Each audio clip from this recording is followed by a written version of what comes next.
The end of the last section, I was talking about how there's a lot of processing that goes on in the spinal cord, particularly motor processing. And then we're going to tiptoe past the spinal motor coordination section in the book. We're not going to talk about it. We're just going to say it's complicated and go on to spinal cord lesions. So we're going to talk about some spinal region syndromes and which body functions are lost or spared. A lot of times students are confused on like, what do you mean by lost or spared? So if you don't lose a function, then it's spared. So you might lose conscious proprioception and light touch, but you're spared motor function or something like that. So we're also going to list the red flags for a cauda equina lesion. Cauda equina is one of the 5 spinal region syndromes. We're going to talk about segmental versus vertical tract lesions in the spinal cord. So a lesion in the spinal region can interfere with segmental function, vertical tract function, or both. And the signs of it and the effects of it are going to allow us to know whether it's a peripheral injury, a segmental injury, or a vertical tract injury. You could have both segmental and vertical tract function affected just to make it interesting, because nothing's not complicated, right? So the signs of segmental dysfunction are segmental signs at the level of the spinal cord that's affected. So the segmental signs include abnormal or lost sensation in a dermatomal distribution or motor neuron signs in a myotomal distribution. So if it's a dermatomal or myotomal distribution, it is a sign of segmental dysfunction. So we talked about in the peripheral system, dermatome, throughout we've talked about a dermatome is the cutaneous area that's innervated by a single spinal segment. The myotome is the muscles that are innervated by a single spinal segment.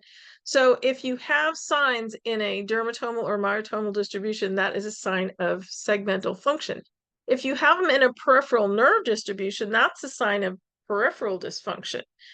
A lesion of the ventral horn, ventral root, or spinal nerve interferes with motor neuron function. Okay. And if it's the dorsal horn, of course, it's going to interfere with sensory function. Vertical tract lesions result in loss of communication to or from the spinal levels below the lesion.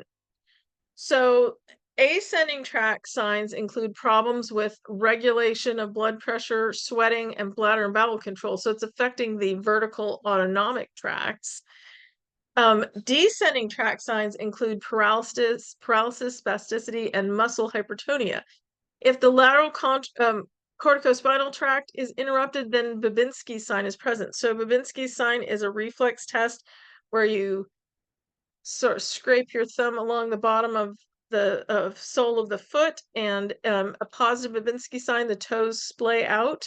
In babies who haven't integrated that reflex yet, they have a positive Babinski. Normal adults do not. They have a negative Babinski. So adults with vertical tract dysfunction show that Babinski sign. All signs of damage to vertical tracts occur below the level of the lesion. So you can have spinal region lesions that cause both segmental and vertical tract signs. This is the example from the book. A lesion at the C5 level on the right that involves the right dorsal quadrant of the spinal cord, right dorsal quadrant of the spinal cord. So dorsal, it's going to prevent light touch and conscious proprioception from the right side, because light touch and conscious proprioception run in the dorsal column. Remember that?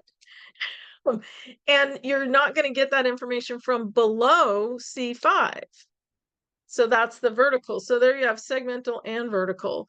The lateral corticospinal tract from the right side of the body below C5 and sensory information from the C5 dermatome and myotome would also be lost. So we're getting a segmental injury that has vertical tract effects as well. So in order to differentiate peripheral region lesions from spinal region lesions. Peripheral region lesions produce deficits in the distribution of a peripheral nerve. So like in the median nerve distribution or the sciatic nerve distribution. So you get altered or lost sensation in a peripheral nerve distribution rather than dermatomal or myotomal. Decrease or loss of muscle power in a peripheral nerve distribution is also a peripheral lesion, a sign of a peripheral lesion. No vertical tract sign, so there's no loss below the level of the lesion. And decreased or lost phasic stretch reflex, which is actually in both peripheral and segmental spinal lesions.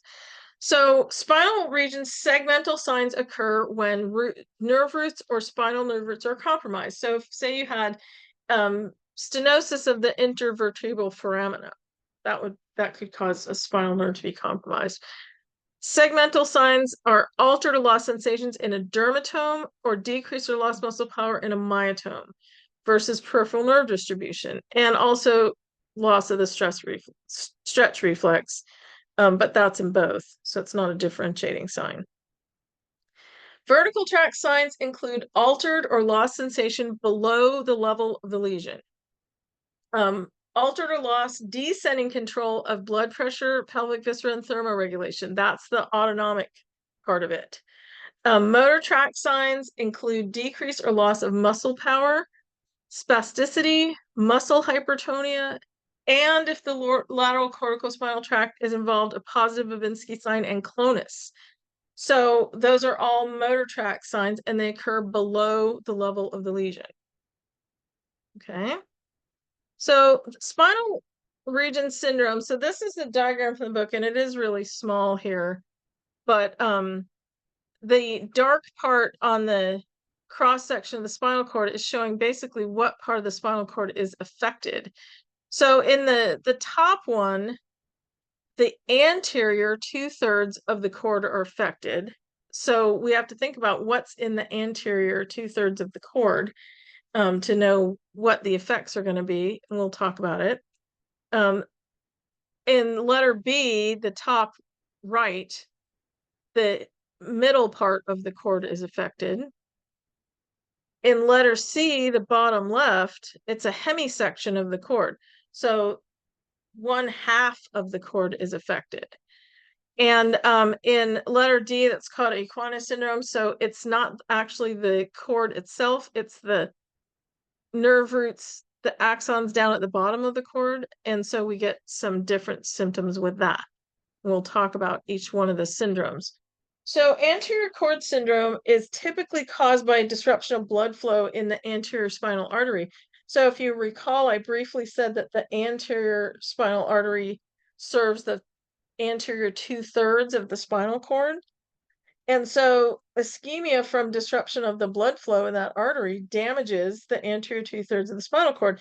So it affects ascending spinothalamic tracts and descending upper motor neurons. So ascending spinothalamic tracts are giving us pain and temperature sensation, and the descending motor tracts give us motor control. So we lose those in anterior cord. The thing we keep, what's spared, is we still have the dorsal column, so we still have conscious proprioception and light touch information. So those functions are spared because they're in the posterior or dorsal part of the cord. So with central cord syndrome, it's a small lesion right in the center of the cord, usually occurs at the cervical level as a result of trauma or occasionally infection that causes inflammation. If the lesion is small, you might lose some nociceptive and temperature information at the level of the lesion, because that's where the spinal thalamic tract crosses over, and that it gets interrupted. Larger lesions can impair upper limb motor function because the medial area that's affected, the upper limb fibers in the lateral corticospinal tracts. So central cord syndrome is usually a loss of pain and temperature at the level of the lesion. So that's the segmental effect. And then upper limb motor function, that's the vertical effect in central cord syndrome. So you get both in central cord syndrome. In Brown-Séquard syndrome, it's a hemisection of the cord. So half the cord is functioning and half of it isn't, which kind of makes it interesting. So usually Brown-Séquard happens because of some kind of trauma, like a car accident or a stab wound or a gunshot wound or something that affects half the cord and doesn't affect the other half of the cord. So segmental losses are ipsilateral, meaning on the same side as the damage, same side as the lesion. And so ipsilaterally, you lose motor neurons and all sensations on the same side. On the opposite side, you lose nociception and temperature sensation because of where the spinothalamic tract crosses over. So, kind of interesting. So you have basically you have motor control on one side and you don't on the other, and you have some sensation on one side and you don't on the other. So it's a pretty interesting. Unless you work in a specialized neuro rehab place, you are probably not going to see Brown-Séquard syndrome. I've been lucky enough to see a couple people with Brown-Séquard in my lifetime, so in my career. Cauda-Equina syndrome causes sensory impairment and flaccid paresis or paralysis of the lower limb muscles, bladder, and bowel. So a lot of times it's because of damage to the lumbar or sacral spinal roots. And you don't get spasticity and hyperreflexia because the cauda-equina is below the spinal cord itself. It's the nerve roots coming off the spinal cord. So the upper motor neurons are still intact. And complete cauda-equina lesions are rare. Usually it's partial. So you get some weird symptoms. And a lot of times people have bilateral sciatica going down both sides of their legs as well, and that's usually the thing they end up getting referred to PT for. And then as we're screening them in the initial evaluation, we go, oh, wait a minute, bowel and bladder issues. Something's going on, and sensory impairment. So usually Cauda-Equina syndrome is treated medically, but you got to know you have it in order to treat it medically. And I've worked with people with Cauda-Equina that have had full recovery, which is great. So tethered cord syndrome is basically during development, the vertebral column grows longer than the spinal cord. And sometimes, I mean, that's normal that the vertebral column grows longer than the spinal cord, but sometimes, not very frequently, the spinal cord becomes attached to the surrounding structures during early development. So you get scar tissue or abnormal development that leads to tethering of the spinal cord. So as the vertebral column elongates as the child develops, the tethered spinal cord becomes stretched. So the stretch injury damages the spinal cord and sometimes the cauda-equina. And so usually the signs are lower limb pain, low back pain, difficulty walking, excessive lordosis. That makes sense if you've got stretching on the spinal cord. Scoliosis, sometimes problems with bowel and bladder control, and sometimes foot deformities. So lower motor neuron signs, so weakness and flaccidity, hypotonia occur if the anterior cauda-equina is stretched. Upper motor neuron signs, so abnormal reflexes, hyperreflexia, paresthesias, and hypertonia occur if the spinal cord is excessively stretched. So a lot of times abnormal signs on the lower back indicate tethered cord associated with spina bifida occulta. So it's interesting. You might have like a lipoma or a tuft of hair or a hemangioma, which is the tangle of blood vessels, or a little fatty mass there. So tethered cord is like a less common version of spina bifida. In severe cases, they might have to do surgery to untether the cord. So the symptoms commonly appear during a growth spurt when the spine suddenly grows a lot, and then you get stretching on the spinal cord. Interesting, right? So Spinal region dysfunction affects pelvic organ function and sexual function, or it can, depending on the level of the cord damage. And we'll talk a little bit more about that in the next section.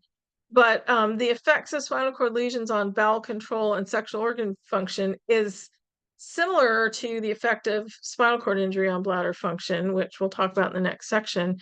And sexual function is a significant issue for many people following spinal cord injury.